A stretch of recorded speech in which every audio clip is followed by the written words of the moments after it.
What is up, guys, and welcome back to a brand new video. Once again, we are back with career mode, this time for the US Grand Prix. I'm pretty excited about this episode. We have two pretty big upgrades heading our way in the form of drag reduction and also rear downforce, I believe. So, yeah, we should see a sizable bump in the performance of the car. But before we get into that, we have a invitational event to go through. Again, like, we always seem to get the same, like, offers every single time. It's either the checkpoint challenger like Monaco, or it's this pursuit race at China, which is a little bit annoying. I would like to see a bit of variety. Like, I can't remember the last time I had an actual race in the invitational event. I mean, this could kind of be classed as a race, but no, I'm actually meaning like you start on the grid and you do a race. There's like a Bahrain short edition, but either way, I'm not complaining too much. You get to drive a V8 McLaren again, and this is actually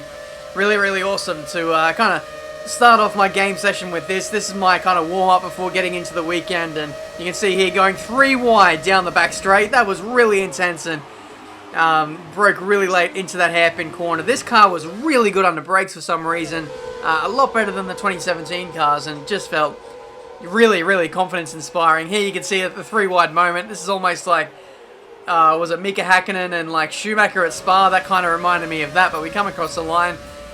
We beat the challenge, and that's one step closer towards getting the goal we need to of like 20 of those objectives passed, so that we can increase the rate at which we upgrade. Oh no. Right, some bad news on the development front. One of the parts failed quality control. We know how to fix it, but it'll take some extra resource. It's on hold for now, but you can order the extra work from the laptop at any time. Alright then, give me the bad news. Aero's failed, that's great. Or at least the drag reduction has gone on the car, but yeah, that's not what you want to see. You spend your hard-earned money or resource points that you spend hours and hours over the course of the season in Friday practice sessions, only for it to go down the drain, and we're going to have to do that again. So, pretty frustrating. We could have almost overtaken Toro Rosso if that would have gone on the car today. But let's get stuck in with the Grand Prix weekend with qualifying. We're expecting qualifying to start any minute here in Austin, Texas, where drivers will be hoping to top the timesheets today and be ready for tomorrow's US Grand Prix. Okay, let's get stuck into it. We're getting, really close to the end of the season now. It's just, we're so close, we can always taste it. I'm so excited. You have no idea how keen I am to get through this season so that we can get the massive bonus and resource points and then spend all of that on upgrading the car and hopefully being very competitive. We've made absolutely huge gains in Season 2. I can't imagine to see what further gains we can make heading towards Season 3 when we're creeping up on a lot of major upgrades in the downforce perspective, and also in the chassis. We'll be working towards getting a major upgrade, potentially at the end of the season or in between the break, but here we are in qualifying. Paces, it's okay. It's nothing, it's not world-beating pace, but we're still faster than Fernando, but only slightly, just under a tenth. So if we do make it through to the next session of qualifying, we might only just scrape through, which is, yeah, something we're not really used to seeing in the last few races. Our pace has been phenomenal ever since the Ultimate Engine upgrade has gone on, and to see that we only just scraped through is, yeah, like I said, a bit of a rarity. But heading out for Q2 now, we have some rain on the horizon, and I thought, let's just go out there straight away, be one of the first to set a time while the track is still dry. I say dry, it actually looks pretty wet. It's raining pretty hard, and if I do remember correctly, DRS gets disabled right about now. Yeah, there we go, I'm a wizard. No, I'm not, I've already seen this. So, yeah, I did my best. I thought I'd carry on and see if it was worth salvaging this lap on the ultra soft tyres to see if it would work, but you can just see how slow we're going. Some other teams preempted this weather striking, and they've gone straight out on the intermediate tyres, and I got completely caught out by that. You can see Daniel Ricciardo right behind in the Red Bull. He's on the intermediate tyres. He came from a long way back and has now overtaken us, so I thought I'd just...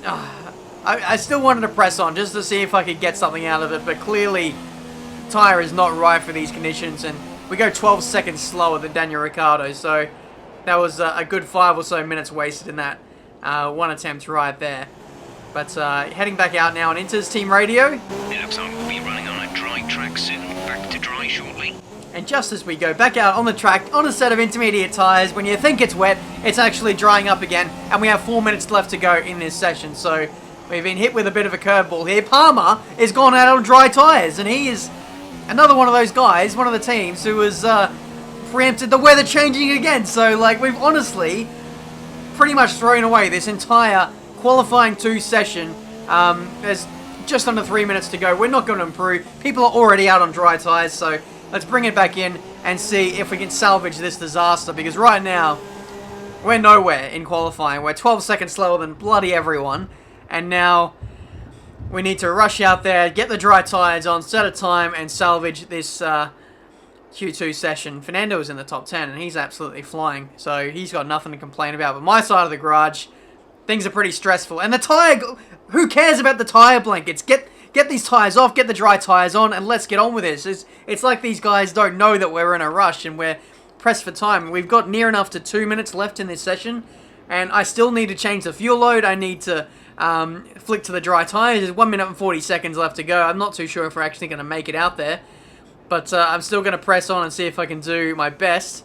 Hurry up, go to track, and that's it. That was it. That was qualifying.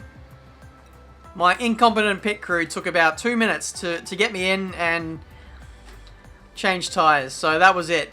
Never got a chance in that session to show what we were made of, and we've been knocked out. 29 seconds off the pace.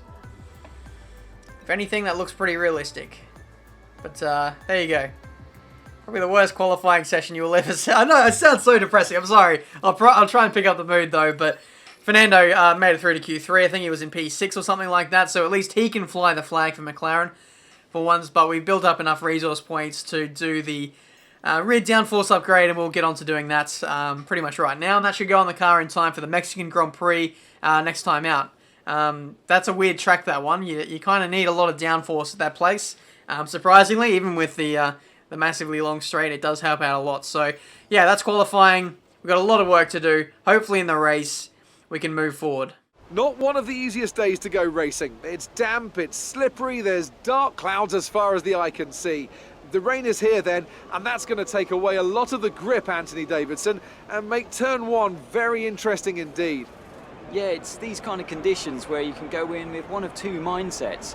You either see it as an opportunity, or you're worried that all of your hard work's about to be undone. We've been stuck in these conditions now for a few hours, more or less this kind of intensity, so we don't seem to have too much standing water, so we're not likely to be starting behind a safety car. And like you say, Crofty, the charge down into turn 1 will be quite interesting. I think we're in for a cracking Grand Prix. I swear the weather this weekend can't make its mind up. We've got intermediate conditions to start off with. Surprisingly though, the entire field is starting on dry tyres. So this start of the race could be pretty explosive in more ways than one, but I was flicking through the tyre compounds to see if I could switch on to inters. Probably a good idea in the end that the game didn't let me do that, because it's probably going to be the wrong idea. I'm sure that Jeff knows what he's doing by sticking me on the dry tyres. So hopefully the rain dissipates after a few minutes. I'm not really rating my chances in the wet. So I'll more than happily welcome a wet start, a dry start. I can't even make up my mind at this stage. I've just been going toing and fromming of the dry and the wet conditions, and I don't even know what's going on right now. It's a bit of a farce, but yeah, it will be very interesting to see whether this rain slightly gets a little bit heavier, or whether it just kind of tips over to the tipping point where everyone has to go on to like intermediate tyres for a lap or two. I'm really intrigued to see how this goes and how much grip we have on this first lap. It must be said though, the grip wasn't too bad on the formation lap, so I do have a little bit of confidence to push at the start of this race. 5 red lights for this US Grand Prix, and we are underway. Very, variable start for a lot of guys up in front, and we'll get away fairly cleanly. For us though, we're going to go up the inside of a couple cars, a lot of cars actually. Make that P9 potentially, as we go up the inside of a Renault as well. That's going to be P8 as well. So there we go. Awesome start so far. 7 spots gained in just one corner. I have also gone for the super soft tyres as well, simply because the harder of the two compounds will have a better working range in these really tricky conditions, that these tyres should actually, in theory, be a lot faster than the ultra soft tyres, and hopefully that can work out. Sometimes that's a strategy that the teams use sometimes by putting on the harder compound, and so far it looks to be working. Into P7 now, the inside of Danny Kvyat. The AI for some reason are really struggling. Often when it comes to like a dry tyre on a wet track, for example, the AI kind of flourish in these conditions, but it's really refreshing to see that we're on the pace in very tricky conditions. It's P7 now as we dispatch of Kimi Räikkönen into the third sector, and now we're going around the outside of Nico Hülkenberg. So this is going to be P6 at the end of the first lap. Unbelievable scenes. This is unheard of, especially in this McLaren Honda. I can't believe the amount of ground we are making up right now. Up the inside of Ocon into turn, I don't know, take a guess. I don't even know what turn that is, but yeah, I almost got ahead of myself there. I was, being really aggressive off this start. I was, really backing myself, and I thought almost that I could get a position, a corner at this stage. So I just need to reel it in a little bit, calm down, take a deep breath, and take this race a little bit more calmly as we got the inside of Ocon there. Nothing really doing. We switch to the inside now for the next corner, and that is us up into 4th place. 4th place in this US Grand Prix. Next up is Sergio Perez. We have a yellow flag. Someone behind has a failure of some kind. We'll follow on board with Danny Kvyat. And yeah, that is one of the Renaults having an engine failure. He'll pull off to the side. And that could potentially be a safety car as well. And who knows what will happen if a safety car comes out at this stage. Will some people dive into inters? I honestly don't think so. I think the track is actually starting to dry up now. So as the kind of race wears on, it's going to be interesting to see who has pace and who does not in these next 5 to 10 laps as this opening stint comes to an end. But we're still continuing to press forward as there's another yellow flag in the first sector. Not too sure who that was, but yeah, we've now dropped to 18 runners. But yeah, we're closing on Sergio Perez. We're setting purple sectors in the process. Lewis Hamilton, then Sebastian Vettel, and potentially me are going to set fastest laps. It's almost like a happy hour session. But unfortunately, we couldn't really match them there. We were half a second off the pace there. So, yeah, lap by lap, minute by minute, this track is getting drier and drier. And, yeah, it's just, purple sectors everywhere for pretty much everyone in this field. We continue on, still closing in on Perez. The lap times were improving by 2 or 3 seconds a lap. It was really quite outrageous how much improvement there was to the track and how quickly it was drying. But you can see here from lap 8 to 9, the sun has now come out. And this was kind of the turning point because I got within DRS of Sergio Perez and the pace was so good. I was closing in on him so much at every single sector. But yeah, as soon as the sun came out, things just turned and I didn't have the pace anymore and Sergio was stretching his legs. Now, the theory I have is as soon as the sun came out, I thought that maybe the ultra soft runners, all their tyres then switched on because it came into their operating window and I had no chance from there, which I found to be really interesting. But either way, we're into the pits now. We're going to fit on these soft compound tyres and run these to the end of the race. Sergio has done the exact same thing. So us alongside Sergio, we're going to be the top contenders to get the final spot on the podium. I think Räikkönen and Bottas, who are a little further down the order, they're going to give us a real run for our money in the final 20 or so laps in this race to see who can fill that final spot. But meanwhile, this is Daniel Ricciardo closing in on Esteban Ocon, I believe it is, on the soft compound tyres. They run into the final corner, but Esteban runs in a little bit too deep. Massive lock up there, and that is, I think, effective P4 in this Grand Prix, basically taken away there. So, yeah, really frustrating moment. No, it's actually Sergio Perez. My apologies. I saw a mistake and I immediately assumed it was the rookie in Ocon making that mistake. But no, it's Sergio, which is... yeah, again, pretty interesting to see. But again, we got the inside into the left-hander, which, leads on to the third sector. These guys are all squabbling quite hard, so hopefully I can get involved. There's Verstappen getting involved as well. Just got overtaken by Ricciardo. So, yeah, Ricciardo's on a little bit of a charge here. We are too, seeing if we can make our way through this field. Sergio gets dispatched. It's quite easy to do that as well when the AI cars are all backed up into each other. They take that corner really conservatively. Verstappen as well. Really slow through there, and he's actually swerved at me in the penultimate corner, and now he's lost a bit of his front wing. Let's have another look at this, because Verstappen was all by himself, had the lead out of the two of us, and then all of a sudden he loses momentum and loses his mind. He swerves over across at us, and takes off quite a bit of his front wing, which I found to be really, really weird. But in the end, he didn't really affect my race. If anything, he kind of just ruined his own race there. But meanwhile, at 14, I think everyone else has made their final stops in this race. Bottas just came out, and he'll be a few seconds behind us and potentially on the charge as well. Speaking of on the charge, here comes Sergio Perez round the outside into the left-hander. Nothing really doing there. We have the inside covered, and there's no way he can find a way around the outside unless he can severely outbrake me like Valtteri Bottas is doing right there. Massive lock-up into the left-hander, and he gets himself up into P5, and now he's having a go at me at the very same corner. This seems to be a very fruitful,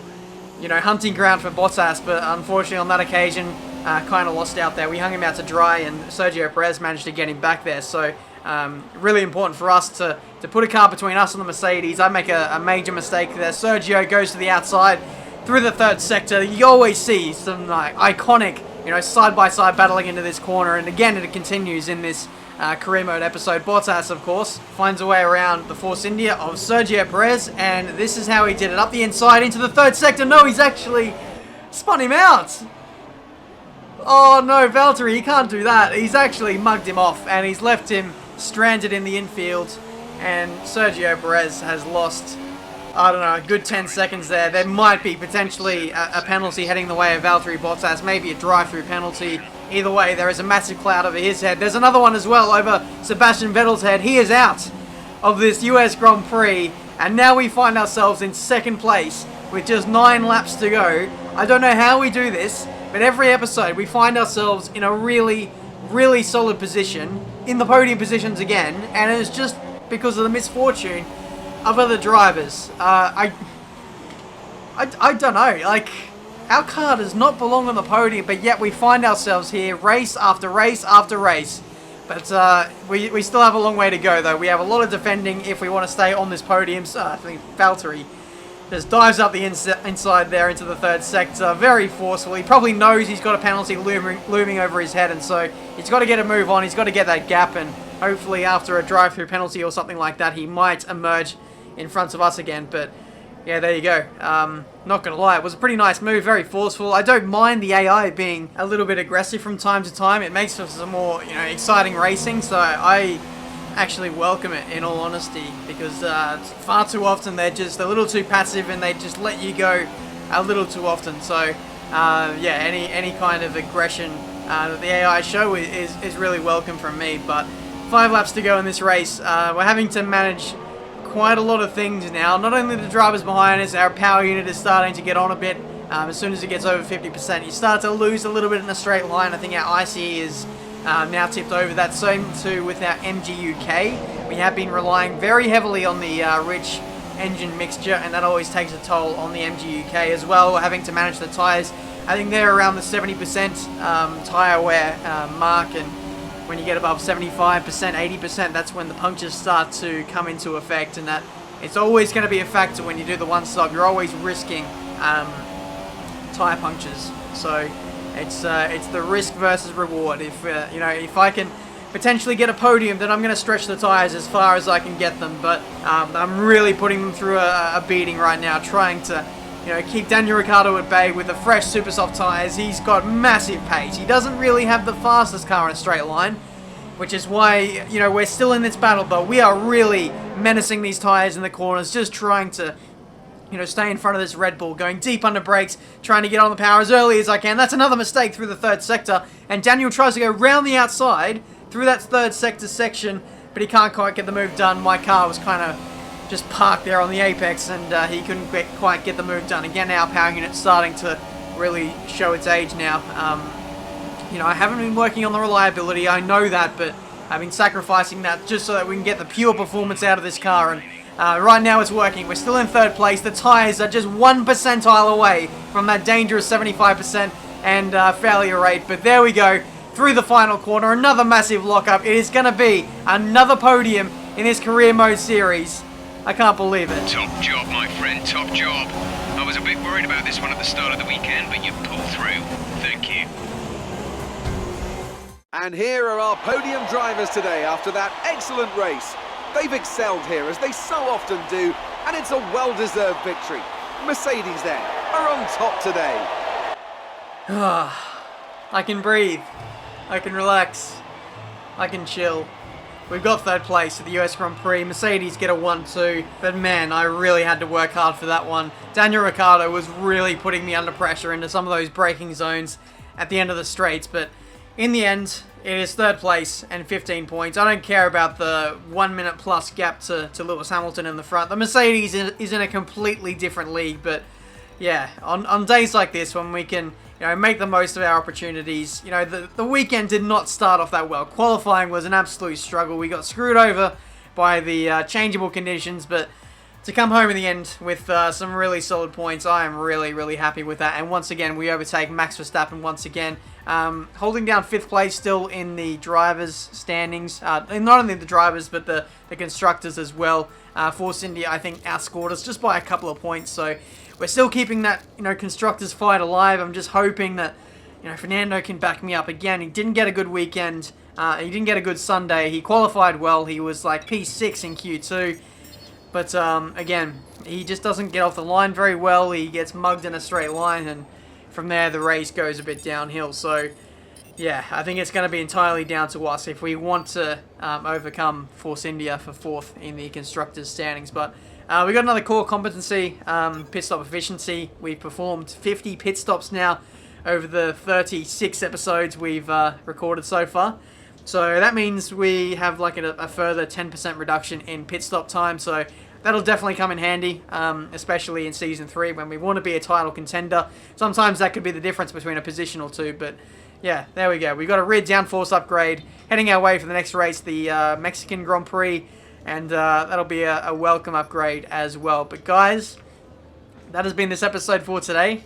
I'm done. My voice is done. And I'm just going to have a lie down, chill out, and get pumped up for the next race where hopefully we can continue this really good momentum we've got at the moment. We have, we've had a lot of interesting things go the way of some of our competitors like the Ferraris. A lot of people in this section of the season getting reliability issues, so we're absolutely making the most of that, and let's continue to drive the development forward in making our car a little bit more competitive. But guys, that's been it for today.